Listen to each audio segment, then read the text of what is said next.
You're listening to the We Are Libertarians podcast network. Find all of our shows at wearelibertarians.com.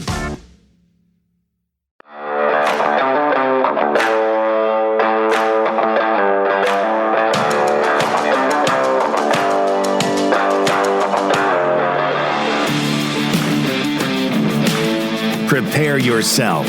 You're on the run with Remso W. Martinez. José, it's great to have you on. Wanted to bring you on the program today because we're now in the next full rotation of the Earth. So the hippies are talking about the moon's aligning. People are going online. They're talking about their New Year's resolutions. I'm looking at this new year as one giant test for the financial sector, for the current state of our money. We saw a lot of it going on the last couple of years. The Fed, everyone is taking crypto way more seriously. And with that comes great opportunities. And with that come a lot of things that people might not necessarily anticipate. And it seems that when it comes to the state of our money, people are now starting to understand what simple things are, like inflation. Everyone's second cousin is talking about Bitcoin now. You go to certain places right now here in Wisconsin, you've either got places that hate credit cards and they want to almost do all their transactions in cash, or they're saying you got to pay an exact change or use a card because there's a coin shortage still going on still. I've said this for over a year and a half now, but the war on cash is not a war on cash. It's a war on your ability to access goods and services. And as we enter year 3 of 15 days to flatten the curve, government never gives back any of the freedoms that they take away. Everyone is excited for this new year, and I want to be, but when it comes to our money, if we don't have access to that, if we can't control that, if we can't spend what we want, how we want, where we want, our opportunities are limited. So as we go into this new year, what are some of the things that are worrying you? You've written a lot about Bitcoin, you've written a lot about the Federal Reserve and all that stuff. What are some of the things that are on your radar that people need to pay more attention to? Well, Remso, thank you so much for having me on. I do agree with you, Remso, that the war on cash is real, and that in a time of economic crisis, especially when it's clearly been the product of bad public policies from easy money to government intervention, politicians always try to double down and pile on additional regulations.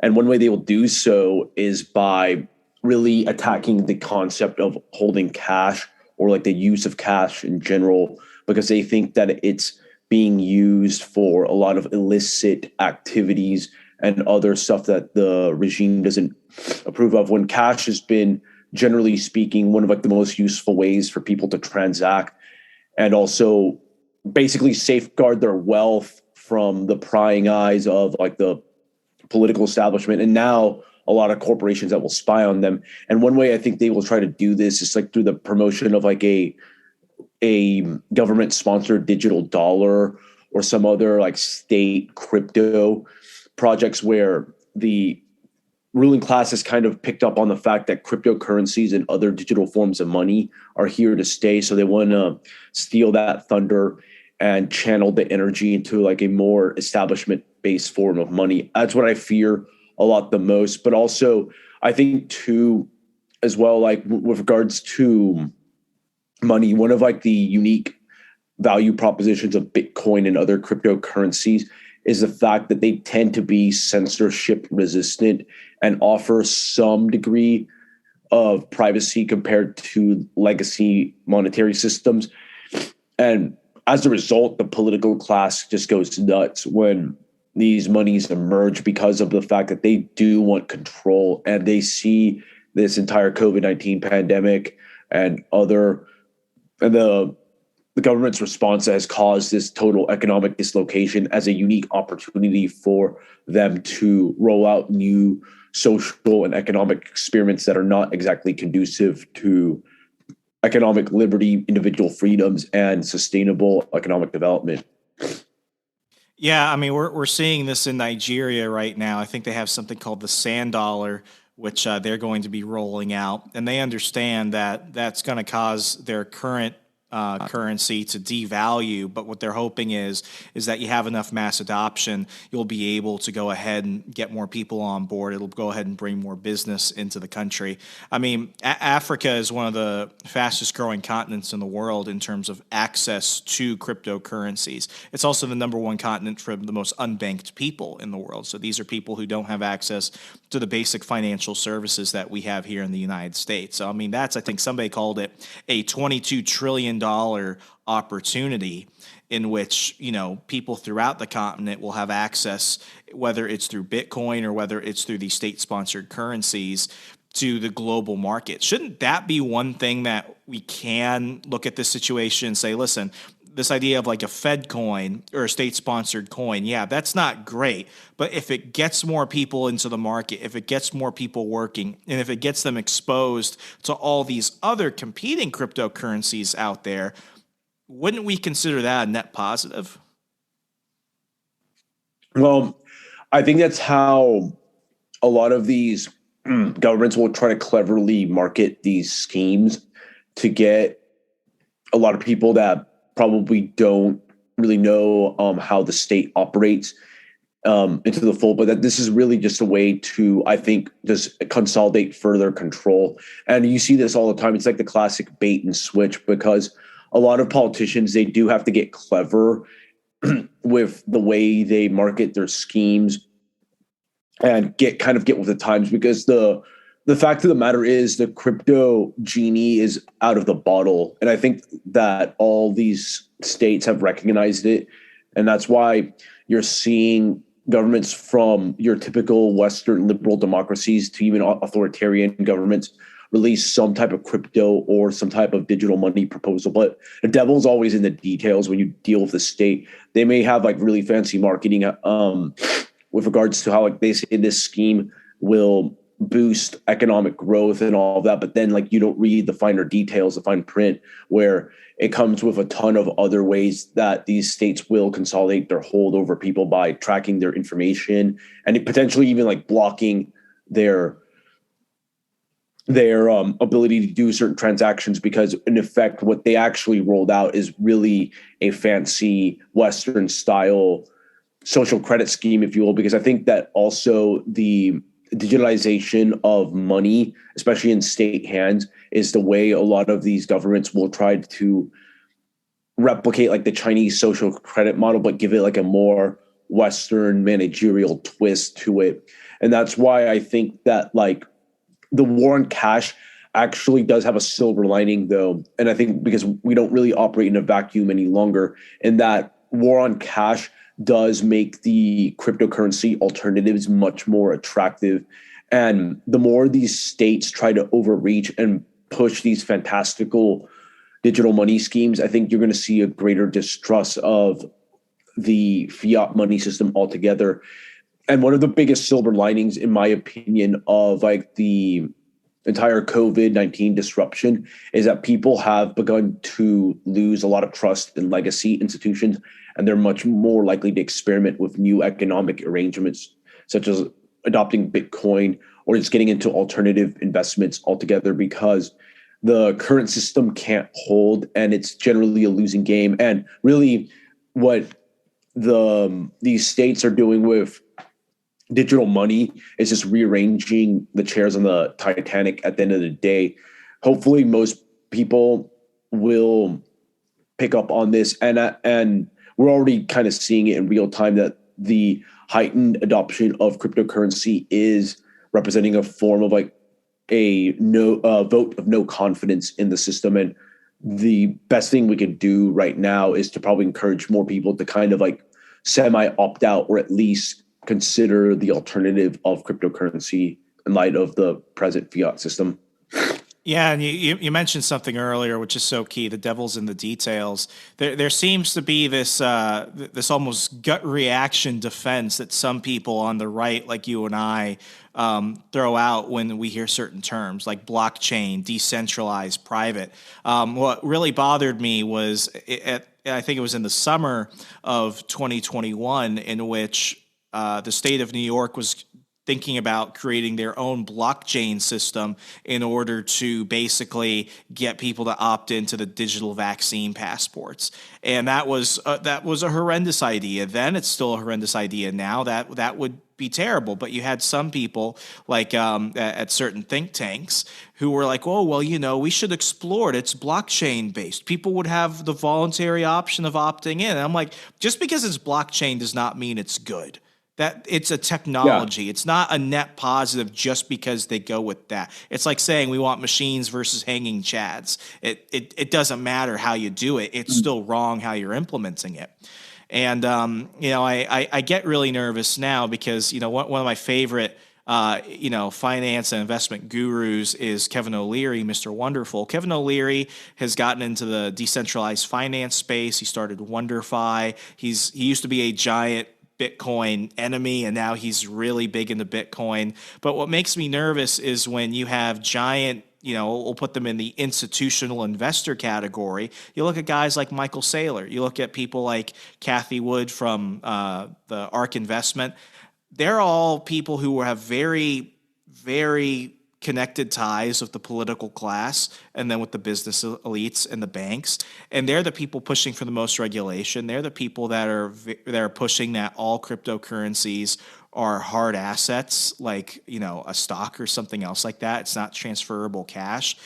I almost feel like we're at the point where there's this push for people like, we don't want any regulation in the crypto space. We don't want any government involved in the crypto space. I almost feel like it's like you either let them in to some degree or you get to the point where they'll just say holding is a crime. Even possessing any amount of Bitcoin or something else is a crime.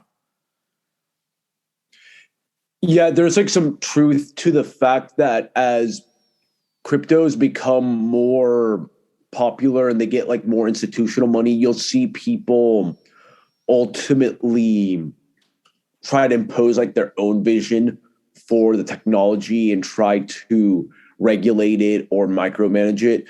The good thing about Bitcoin is that it is like a pretty decentralized network in that ultimately the developers, users, like they do through their like individual actions in the aggregate, like determine the fate of like how this currency is going to go, and not so much what some like self-proclaimed Wall Street expert has in mind for the currency. So you have like a lot of that. Like as more people get involved in technology, you might see it go in a different direction that will contrast from whatever Wall Street guru comes in at the present has in mind. And that's like the beauty of the technology. It's not determined by like one central planner.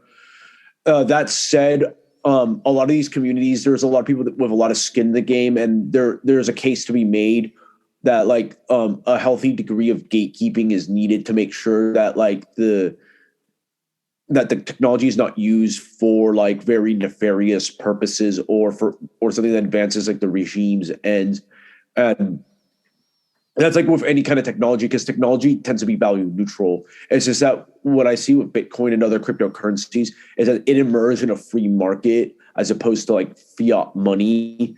And the task at hand should be to form like interest groups and grassroots organizations to make sure that Bitcoin doesn't get like fully regulated or distorted through regulation that in a way that betrays like its overall mission. But nevertheless, I think that establishment actors are probably going to get into it because they do see some value. And one of the unique selling points about Bitcoin is that it doesn't really care about the user's ideology. If people find value in it for like transactions or holding it as like a store of value or using it as a unit of account, that's what ultimately matters. And I think that every type of person who uses it has a role to play, whether it's like a developer or a general advocate or somebody that wants to protect the technology from like state or corporate interference. It's just that people will have to get like more active and educated in that type of ecosystem in order to like secure it, because there a lot of these technologies do come with certain costs. Like you have to be probably more vigilant, whereas with like fiat money,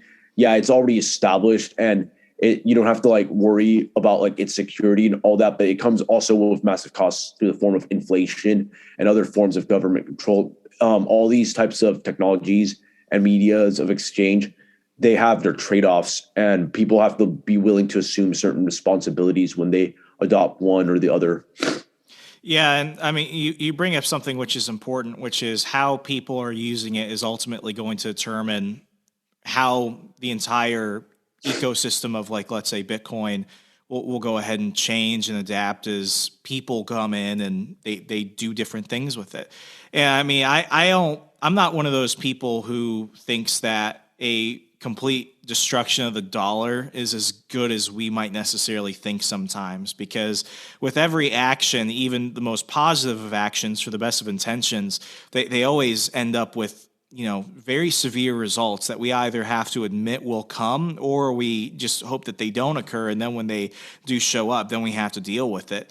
And I mean, I've said it before, which is, you know, as Americans, we're lucky and we're cursed in the sense that the dollar is the global reserve currency of the world. It's good because it establishes American dominance in terms of this globalized economy. I would rather be the person with the dominant, you know, currency than not.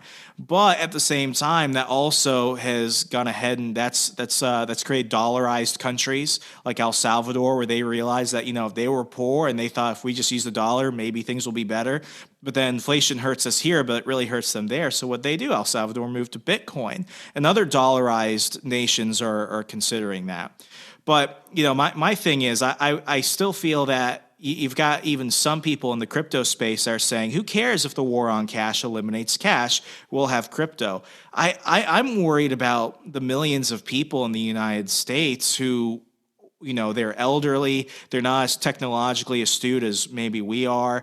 Those people still like cash. Those people would be left behind if, let's say, we phased out cash next month. Do you feel that that type of situation would just be inevitable, or do you think there would be more time to get people to understand that, listen, your access to cash and your ability to lose cash, you know, that might be coming sooner than later, despite the fact that you might still be able to get it?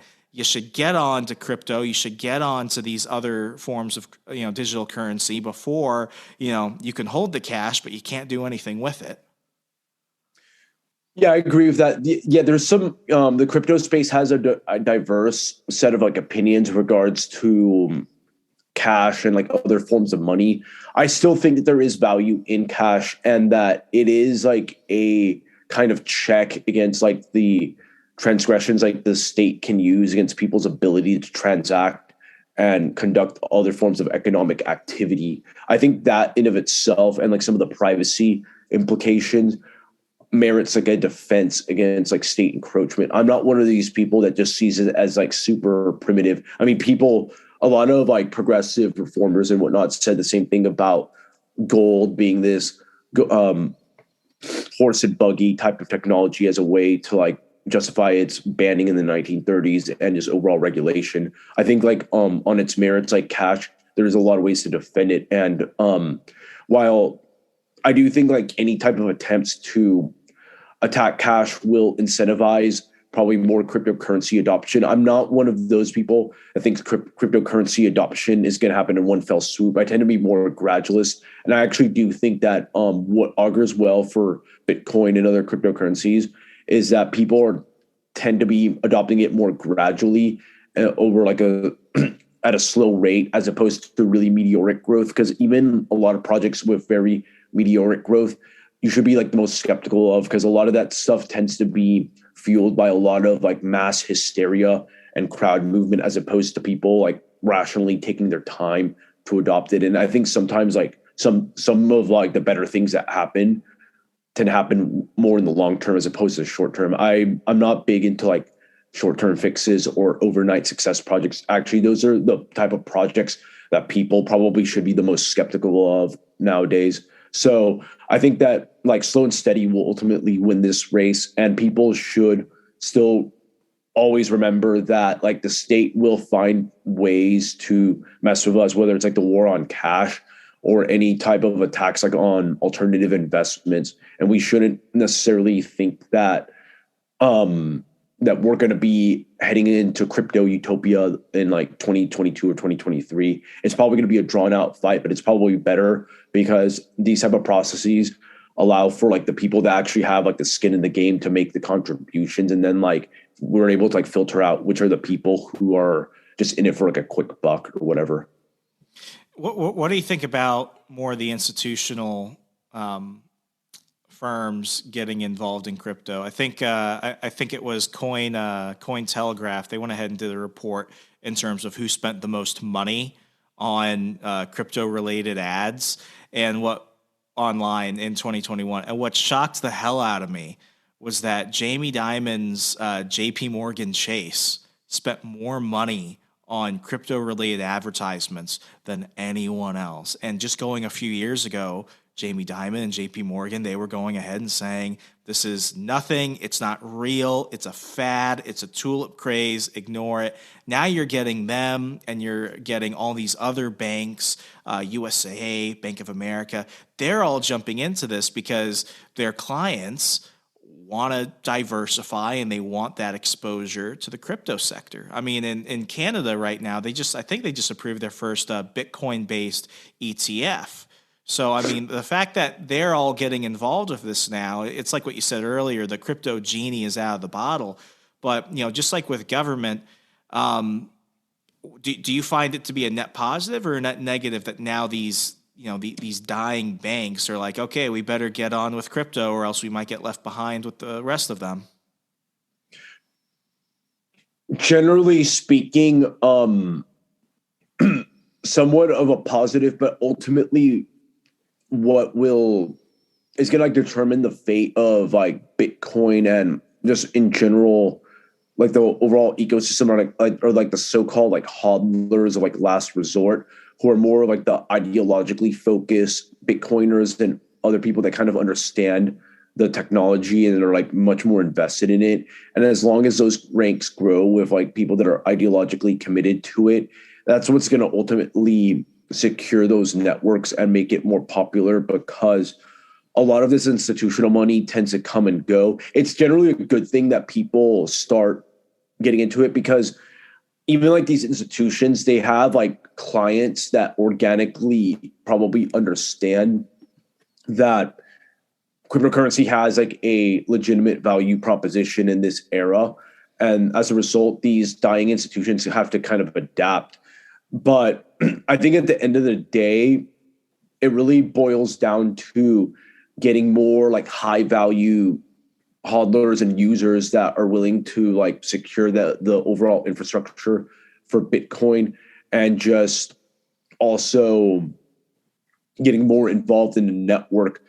Because I think as well with other competing cryptocurrencies, a lot of them like tend to fail or have like, or just basically fads. And as a result, you do see a lot of like this institutional money to make a quick buck go into it.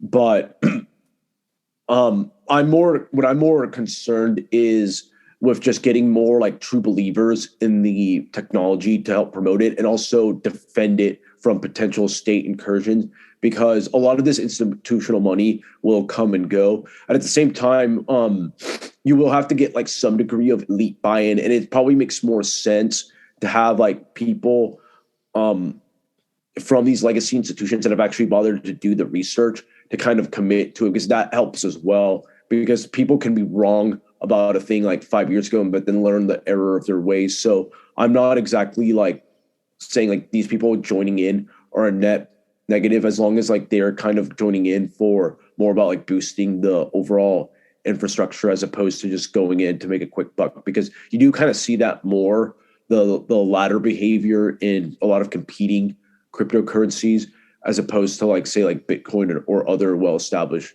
currencies. But I think it's kind of inevitable that your establishment money is going to come in, because there is like a growing distrust of legacy institutions overall. You see this from alternative media to cryptocurrencies and whatever, because I think that people are beginning to start to question what they've learned over the years. Yeah, and I mean with Bitcoin specifically, it's a very small percentage of Bitcoin wallet holders that own a majority of the Bitcoin that's been mined since, Satoshi started mining years ago. And, I look at people like Jack Dorsey, for example, former CEO of Twitter, current CEO of Square. He's a person I don't trust. I don't have the hatred for him that many people do. I don't think he's an evil person. I just think that, he's what he allowed Twitter to do the last couple of years is borderline criminal. Well, I would almost say explicitly criminal. He allowed them to remove the sitting president of the United States. He censored the truth online. And people will say, oh, well, how does the CEO know that? Leaked documents from Project Veritas and other whistleblowers have shown that Jack Dorsey did interfere with the 2020 election. So for that, that's unforgivable. But then when you look at what he's doing with, like, let's say Cash App, for example, it's his goal to get every person in the United States to get on Cash App, which comes with pros and cons too. The con being now all your sales, all your purchases, all your transactions, they're not just going through a bank and being tracked. Now it's all these extra companies. Now that's a big, big deal. But at the same time, a lot of people that never owned $1 of Bitcoin now see that Bitcoin button on their Cash App, and now they're getting exposed. So I kind of wonder too, why do you think people like Dorsey want people involved in Bitcoin? Because while he might be mining it, while he might be, running the transactions as well on the blockchain, it's still not like he owns it.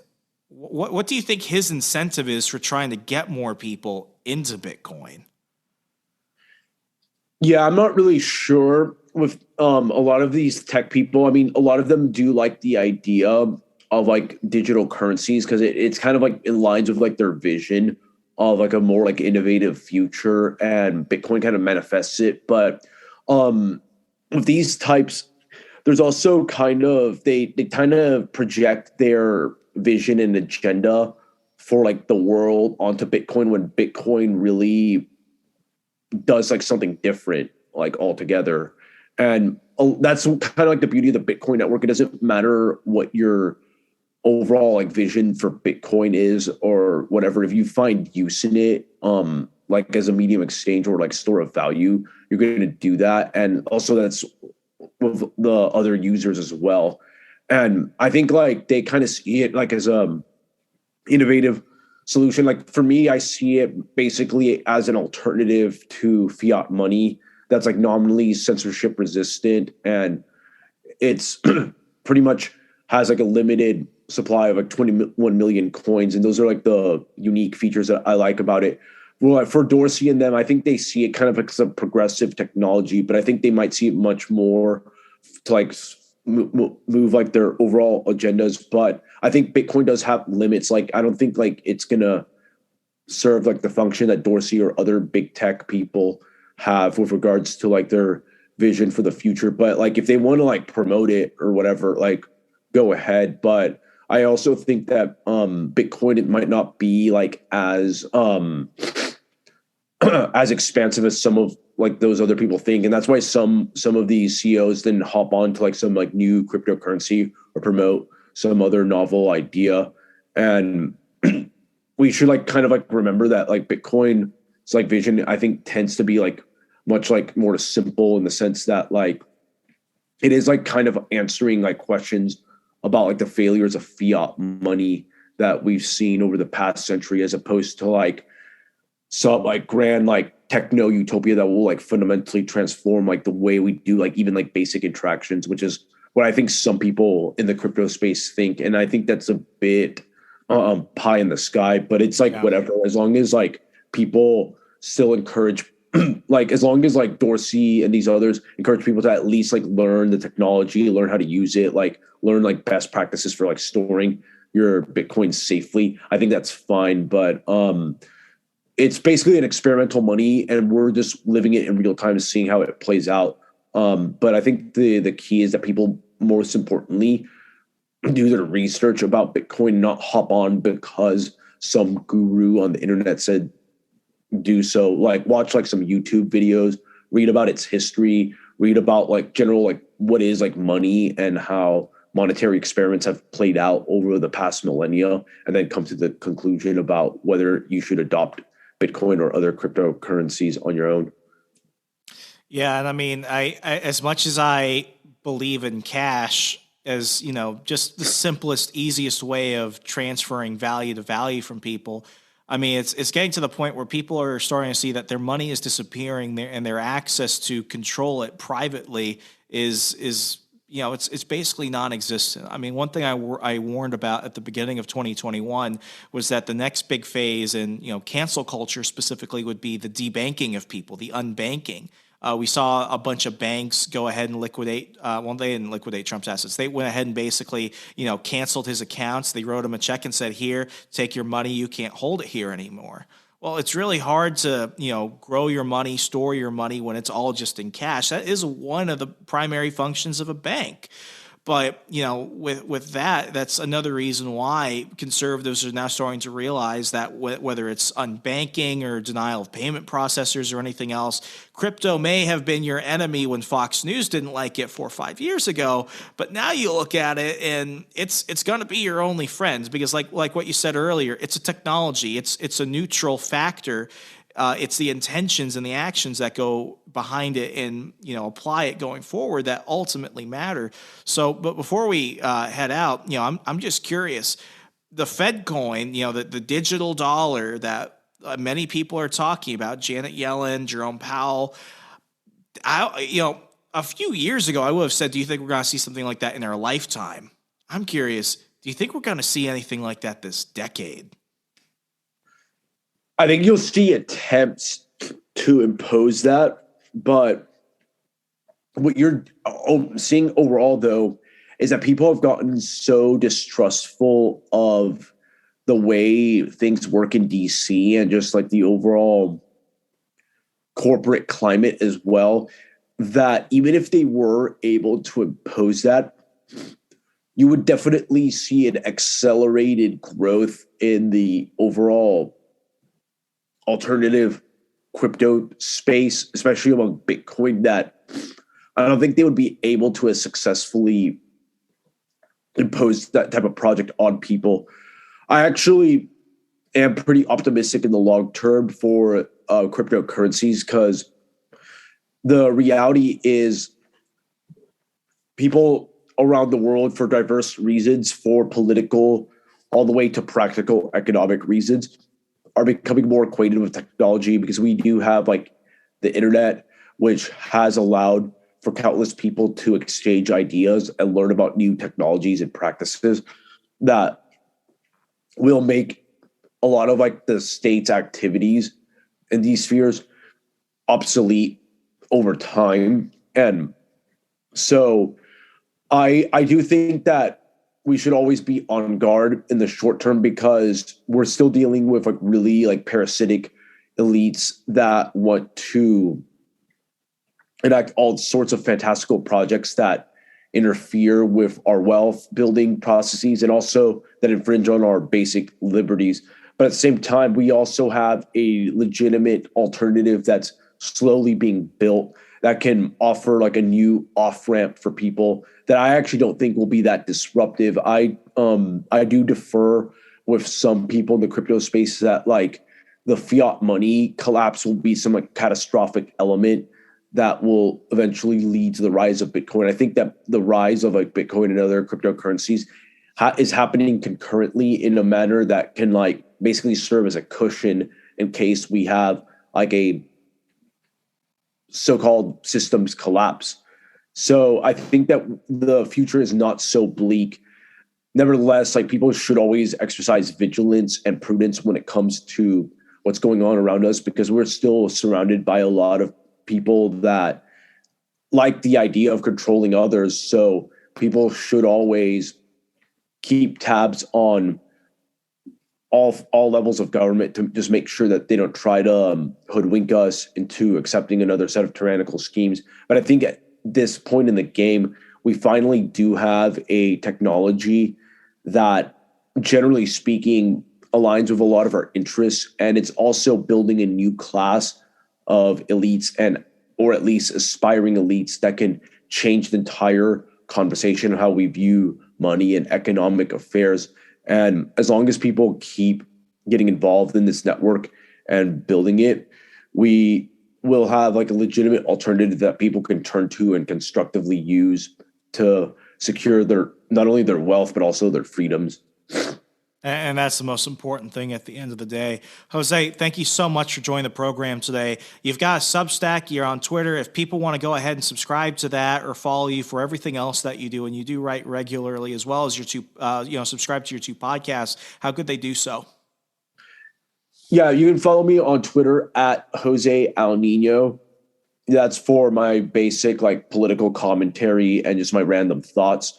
Now, if you want to go to my Substack, that's José Niño Unfiltered. That's where I go more in depth on issues ranging from geopolitics, cryptocurrency to domestic politics as well. And there I have my own podcast called El Niño Speaks. If you can subscribe there for my premium content. And then I have like my own little Patreon and Subscribe Star project called the Niño File. And that's where I talk about like basic political strategy that people can use at the local level to become more effective when it comes to either like passing legislation, repealing bad laws, or getting good people elected to office. So yeah, go to the Niño File and subscribe there on Patreon or Subscribe Star.